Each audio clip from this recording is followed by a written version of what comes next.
Bom, o trabalho será sobre o campo magnético estacionário e forças magnéticas. O trabalho será feito em cima da lei de Biot-Savart. A gente vai comentar um pouco sobre o objetivo do trabalho e algumas definições. O presente trabalho vem com o objetivo de mostrar uma breve abrangência sobre um dos conteúdos de eletromagnetismo, que visa demonstrar sobre alguns detalhes do campo magnético estacionário e também sobre forças magnéticas que atuam neste segmento. A lei de Biot-Savart define a expressão matemática que pode ser utilizada para calcular o campo magnético produzido por uma corrente elétrica. Experimento de Hans Christian Oersted. Esse experimento foi feito por volta do ano 1820, comprovando a existência de uma relação entre os fenômenos elétricos e magnéticos, que até então eram vistos como independentes. O principal experimento dele consistiu em aproximar um fio conduzindo eletricidade a uma agulha imantada.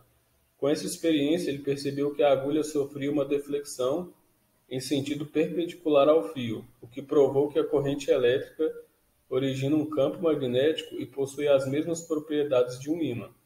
Essa experiência foi fundamental para a criação de uma nova área da física, que é o eletromagnetismo. Densidade de corrente e densidade superficial. Sobre esse tema, a gente pode dizer que a lei de Biot-Savart pode também ser expressa pelas fontes distribuídas, tal como a densidade de corrente, J, e a densidade superficial de corrente, K. A corrente superficial circula em uma lâmina extremamente fina, portanto, a densidade de corrente J, medida em amperes por metro quadrado, é infinita. A densidade de corrente superficial, entretanto, é medida em amperes por metro de largura e é designada por K. Se a densidade de corrente superficial é uniforme, a corrente total I em qualquer largura B é L igual a K vezes B, onde consideramos que a largura B é medida perpendicularmente à direção de circulação de corrente. E para uma densidade de corrente superficial não uniforme, a integração é necessária, que seria a integral de K vezes dN.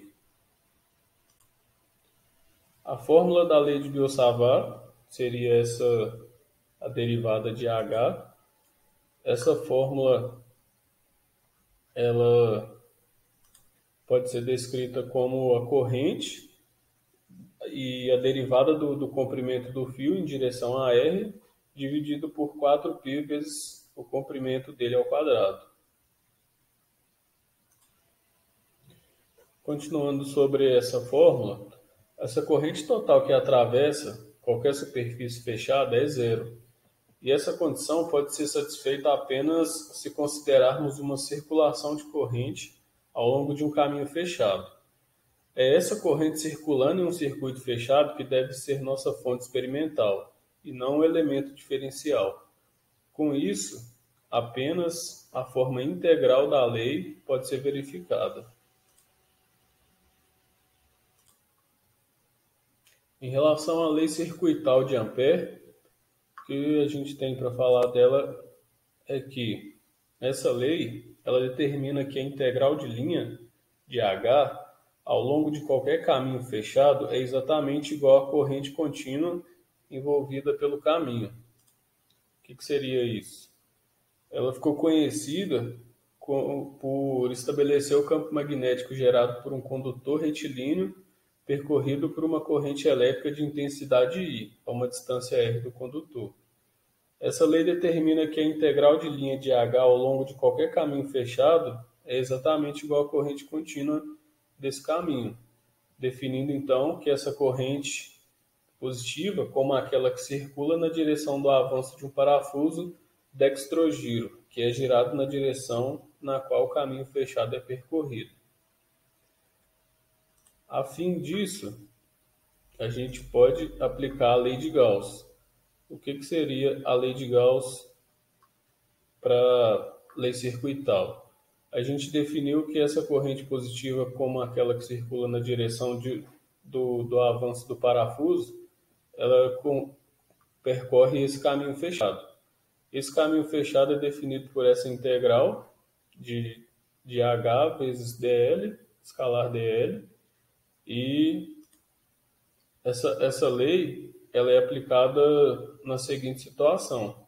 Ela requer que se encontre a carga total envolvida por uma superfície fechada, e essa aplicação dessa lei requer que também determina a corrente total envolvida por um caminho fechado.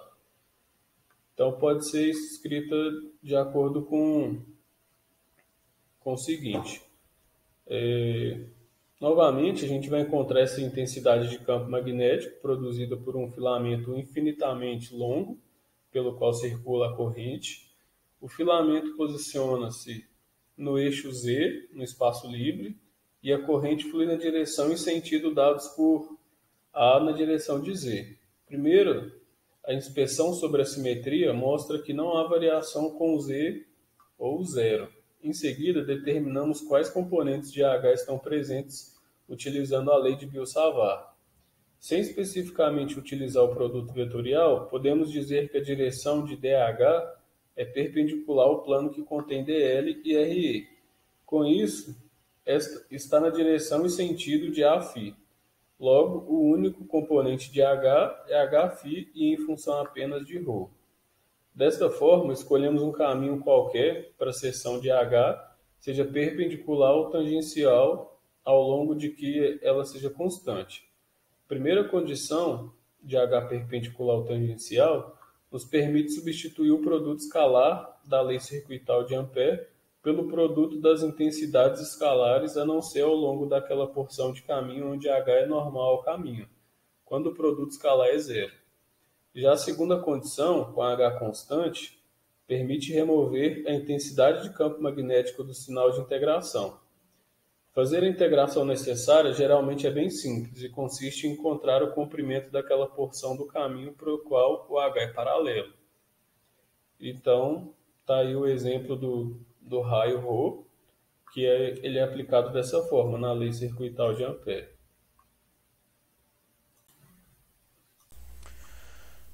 Boa noite. Vem cá fazer a apresentação do capítulo 8 de forças magnéticas e materiais e indutância. Meu nome é Oswaldo, vim cá fazer a apresentação. E como nós vemos estudando sobre os outros capítulos, nós conseguimos entender que o campo elétrico ele consegue produzir uma força que é exercida em uma carga e que pode estar em repouso ou em movimento. Já vamos ver nesse capítulo um campo estacionário que consegue exercer uma força em uma carga que estiver em movimento. Assim, temos a entender que um campo magnético pode ser produzido por cargas em movimento e por uma carga e exercer força em uma carga em movimento, mas não pode produzir cargas estacionárias e não pode exercer nenhuma força em uma carga estacionária. Assim, nós vamos para o nosso slide, que é uma força em uma carga em movimento, que é F igual a Q vezes D. A força é igual a carga vezes a intensidade do campo. Assim, temos que a força e a carga a força e o sentido da intensidade de um campo elétrico está no mesmo sentido de uma carga positiva e é diretamente proporcional a ambos. E se uma carga estiver em movimento, a força de qualquer ponto de sua trajetória é dada por essa equação. Já passando para a próxima equação, que é a força vezes a carga, velocidade vezes a densidade de fluxo do campo magnético, nós temos que a carga tem a direção da sua velocidade V e da densidade de fluxo B, tem um mesmo perpendicular a ambos, a direção da força é perpendicular a ambos, e seu sentido é dado pelo valor vetor unitário que define o sentido de V, vetor B, vetor da densidade B, no caso densidade de fluxo por B. Então, a força também pode ser descrita com a carga vezes a velocidade vetorial a densidade de fluxo B. Passando para a próxima questão, para a próxima fórmula, que é F igual a carga vezes a intensidade mais a velocidade mais o vetor B, vetorial B, é uma partícula em movimento que é a força gerada pelos campos elétricos e magnéticos combinados, e é essa superposição. Ao ver assim, né, nós podemos entender que a energia cinética de uma partícula permanece inalterada e, como consequência, o campo magnético estacionário é incapaz de transferir, né, a energia da partícula, que é independente da direção de qual a... Não, transferir a energia à carga em movimento. O campo elétrico, por outro lado, exerce uma força de uma partícula, da direção na qual ela está deslocando, independente, né, da direção que ela está deslocando. Com isso, efetua uma transferência de energia entre o campo e a partícula de uma forma geral. Ressaltando que a força, né, dos campos E, né, no caso de intensidade e densidade, não são gerados pela carga.